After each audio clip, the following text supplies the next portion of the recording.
Salut tout le monde, j'espère que vous allez bien. Écoutez, je voulais faire une petite vidéo parce que je parlais avec une fille récemment et je lui posais la question, je lui disais, est-ce que tu penses que les gens autour de toi sont heureux? Combien de gens qui sont assis autour de nous, combien de gens te paraissent heureux?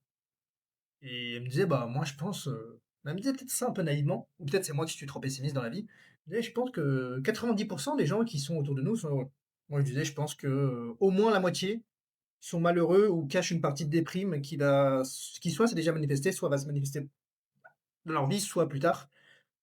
Et Pascal disait une phrase, il disait en gros que, on a tous en nous une part de mort et de malheur. Donc en gros, on a tous une part en nous de déprime qu'on cache, qu'on sublime par, différentes, passions, par différents centres d'intérêt. Ça peut être la course à pied, ça peut être, la musique, ça peut être, la couture, que je sais encore, et cetera. Et je pense qu'on l'a tous et qu'on arrive à la contenir. Et qu'ensuite, quand il y a trop d'événements déclencheurs qui se passent dans notre vie, c'est ce qu'on appelle après la dépression.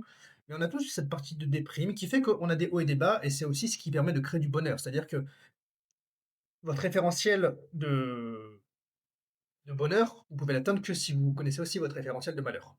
Vous ne pouvez pas tout le temps être heureux, et d'ailleurs, c'est pour ça que le bonheur, c'est une utopie qui n'existe pas. Pas dans le sens romantisé du terme, comme on le voit dans les films, comme on le voit dans les livres, etc.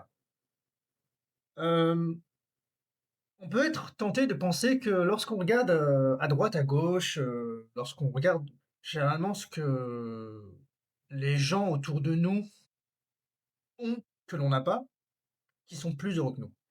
Il faut bien se rendre compte que la plupart de ce que renvoient les gens, notamment d'autant plus avec les réseaux sociaux aujourd'hui, c'est une vitrine. C'est-à-dire qu'on a l'impression que l'herbe est plus verte ailleurs, que telle ou telle personne est plus heureuse. Mais en fait, si vous grattez un petit peu, vous vous rendez compte que non seulement chacun a ses problèmes, mais chacun a sa part de déprime, voire de dépression en soi, et sa part de malheur.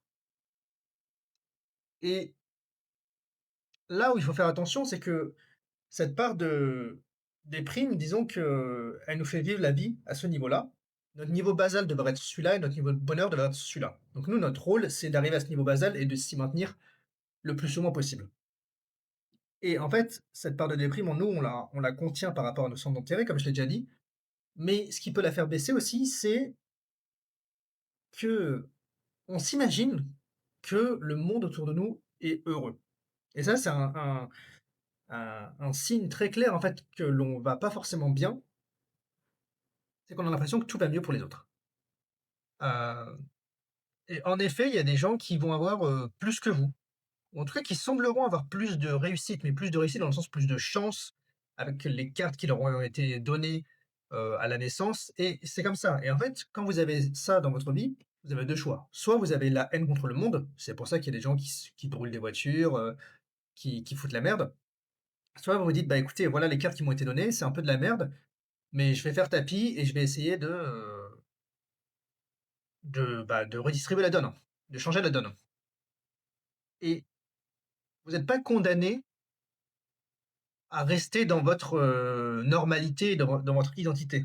Mais si vous pensez que tout est injuste et que vous partez dès le départ avec un désavantage par rapport aux autres parce que vous avez en vous votre part de malheur et que vous êtes le seul à penser, bon, déjà c'est bien prétentieux, mais surtout vous n'arriverez pas à aller où que ce soit. Donc, rappelez-vous ça. Je dis pas que c'est rassurant, mais je dis juste que c'est un peu la maladie. C'est le mal du siècle, hein. La déprime, la dépression, c'est le mal du siècle. Je pense pas que les Grecs étaient autant en dépression que nous. Cela dit, honnêtement, j'ai pas trop d'avis sur le sujet, c'est vraiment juste une opinion. Mais on est tous affligés par cette partie de nous, et ça continuera de l'être. Ça sera peut-être encore pire d'ailleurs avec l'avènement des réseaux sociaux, de l'intelligence artificielle qui enlève le sens que l'on donne à notre vie. Mais malheureusement, il faut passer par là, et rassurez-vous, vous n'êtes pas tout seul. Donc, je vous souhaite bon courage pour votre chemin. Je vous dis à très bientôt pour une prochaine vidéo. C'était Mathieu. Ciao, ciao.